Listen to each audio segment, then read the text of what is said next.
Generationally, they're different. Age-wise, they're different. Brother Muhammad is marching towards mid-50s. So that's a generational difference. So we ask them about generational differences. Brother Muhammad, some people say our young people are just loud. They don't listen. They don't appreciate their history. They don't know their history.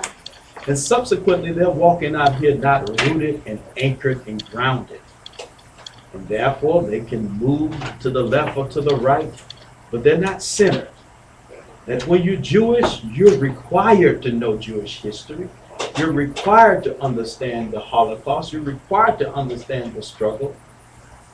But our children are just left out there in the world. And so, what would you say is your greatest criticism of the generations behind you, teenagers today? My brother, Derek, good question. What I would say, precisely, is the lack of knowledge of self and the lack of the will of the educated people to allow our children to have access to that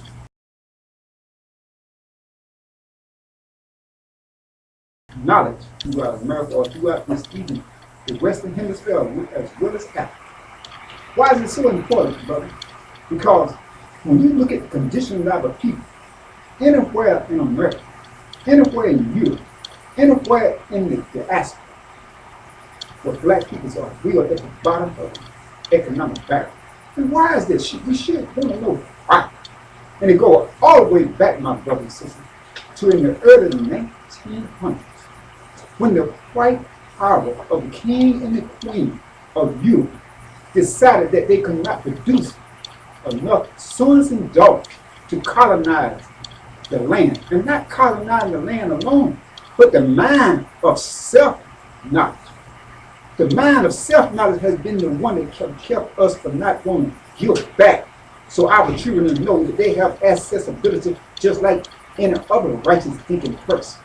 So I would say, my brother, until we begin to speak out on behalf of the conditions of our people and begin to pool our resources together to create what you see my Mexican brother doing every day, building buildings, housing.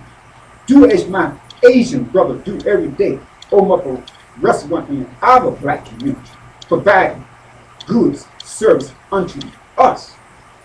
And then, until we recognize that, brothers and sisters, the generation behind me will have more jail opportunities. And the generation behind me will have more people on the street, homeless, hungry. And finally, the generation after me must get access to knowledge, not from this elite education of black people, the leadership we got today. Because 50% of all the institutions of education or more, 50% of black people who are educated by the Europeans to participate in this order of good leading. Now, Quincy, when you look at the generation that's ahead of you, some will say that they just did not understand that they fought for civil rights, but they didn't fight for civil rights. SILVER, that they understood the struggle was to get equality, but they didn't understand the economic struggle. And your generation said, we're not going to make that same mistake. We're going to make sure that we look out for our civil and human rights, but more importantly, we want to be a part of the economic mainstream, and whatever it takes to do that. We go in corporate America, create our own wealth. That's one criticism, perhaps. But what would you say as you look at Brother Anthony Muhammad and this generation? Did they fail you? I think they did, because it's not so much about economic gain, but it's economic knowledge. I needed to know coming up, along with my history, I needed to know about credit. I needed to know about a checking account. I needed to know that when I do business with this man, whether he's white, Chinese, black, or whatever, that my handshake should be firm and I should be looking him in his eyes. See, when you regurgitate our history, and no disrespect when I say regurgitate, because you're not saying anything different than what we are taught in school. I'm tired of hearing that of the suppression and all this. Tell me about the black people in these United States that were successful, that made it instead of that even though white people, like we like to always throw our comments that they did it no matter what white people thought about them.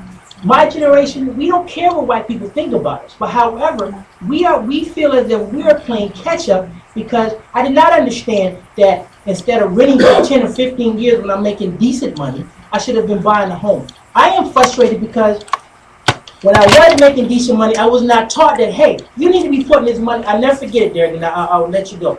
I had an economics teacher, white male, and he told me from the time he started working, his father told him, you will put 10% of everything you make into an account. And this white man stood in front of his classroom and told me, you know something? Today I don't have to work. I work because I chose to.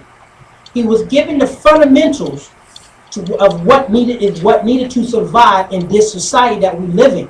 We are not in Africa. We are not in 1940. We are not in 1930, and so forth and so on. We are in 2008.